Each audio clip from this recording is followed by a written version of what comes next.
Hi everyone, मेरा नाम है साजिद मदान। तो आज हम कवर करेंगे FX30 को। तो काफ़ी सारे कमेंट आए कि सर वेडिंग सिनेमेटोग्राफी के लिए FX30 बेस्ट है, तो आज हम इसी मुद्दे पे बात करेंगे।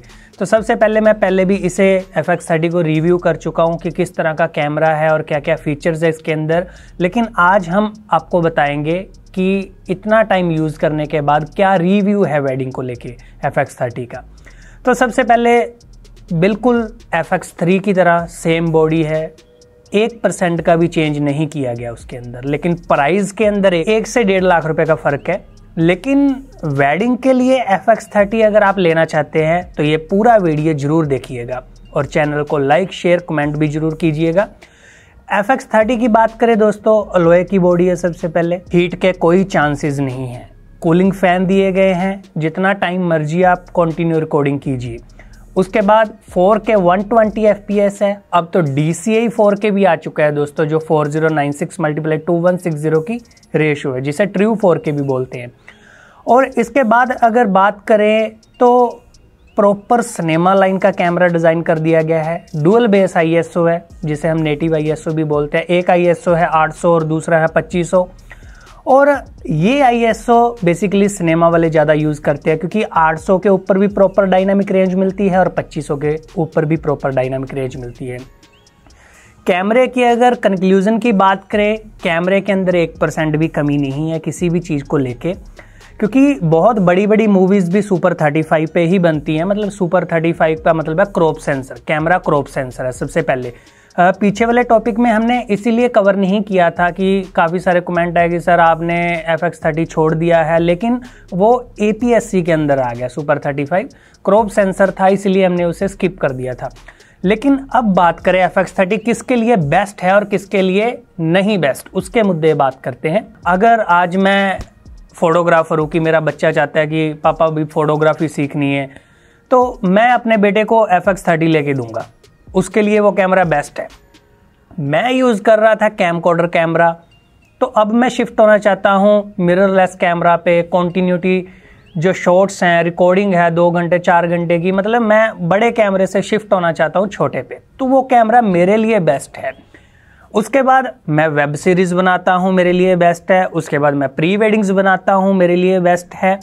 और उसके बाद मैं किसी भी तरह का म्यूज़िक वीडियो बनाने की सोच रहा हूँ, तो मेरे लिए वो कैमरा बेस्ट है 100 में से 100%। क्यों?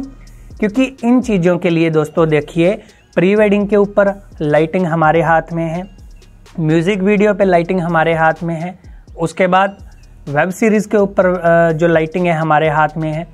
उसके बाद ऑलरेडी मैं सुपर 35 कैमकॉर्डर यूज़ कर रहा था, और अब मैं सुपर 35 ही अपना जैसे मिररलेस कैमरा यूज़ कर रहा हूँ सोनी के FX30, तो मुझे कोई भी ज़्यादा फ़र्क दिखाई नहीं देगा। क्वालिटी में बहुत अच्छी जो फुटेज है वो निकल के आएगी, लेकिन मुझे ज़्यादा महसूस नहीं होगा। उसके बाद एक बिगनर है, उसके लिए वो कैमरा बेस्ट है। उसके बाद जो कैमरा एज अ सेकंड कैमरे के तौर पे यूज़ करना चाहते हैं, उनके लिए बेस्ट है।